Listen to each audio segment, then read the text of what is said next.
Hi hello நான் தான் உங்கள் bill vlogs. After so many struggles we are done it. Finally நம்ம வந்து உருப்படி ஸ்டார்ட் பண்ணி நம்ம உருப்படி ஆயாச்சு.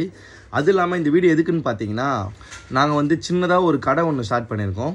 நீங்கள் நினைக்கிற மாதிரி பெரிய கடையெல்லாம் கிடையாது. எங்களால் முடிஞ்சது ஒரு சின்ன ஒரு ஃபுட் கார்ட் மாதிரி நாங்கள் ரெடி பண்ணியிருக்கோம். கண்டிப்பாக நீங்கள் வந்து விசிட் பண்ணி பாருங்கள். லொக்கேஷன் எங்கே இருக்குதுன்னு பார்த்தீங்கன்னா, டேஸ்டி ட்ராவல் பக்கத்தில் தான் இருக்குது. Manivakkam main road, Tambaram. உங்களால் முடிஞ்சால் அதுக்கப்புறம் நான் ஒரு சீரீஸ் ஒன்று ஸ்டார்ட் பண்ணலான்னு இருக்கேன். அதுக்கு முன்னாடி நான் உங்கள்கிட்ட ஒரு ஷேர் பண்ண வேண்டிய ஒரு விஷயம் என்னென்னா, இன்றைக்கி வந்து நான் வந்து ஒரு ஃபுட் கார்ட் பிஸ்னஸ் ஆரம்பிக்கிறேன். அடுத்த வருஷம் இதே நாளில் நான் எனக்கு வந்து பெரிய பிஸ்னஸாக நான் ஸ்டார்ட் பண்ணி காட்டுறேன். இது என்னோடய சேலஞ்சு. என்னடா ஆணவமாக பேசுகிறான்லாம் நீங்கள் நினைக்காதீங்க. இன்னும் நம்ம ஒரு கடைக்கு ஓனராக உட்காரணும்னு நான் வந்து ஒரு எய்ம் வச்சுருக்கேன். ஸோ முடிஞ்ச அளவு உங்களால் சப்போர்ட் பண்ண முடிஞ்ச அளவு எங்களுக்கு சப்போர்ட் பண்ணுங்கள். கண்டிப்பாக நாங்கள் எங்களோட க்ரோத்தை வந்து நீங்கள் வந்து எங்களோட வீடியோவில் நீங்கள் பார்ப்பீங்க. So follow bill vlogs.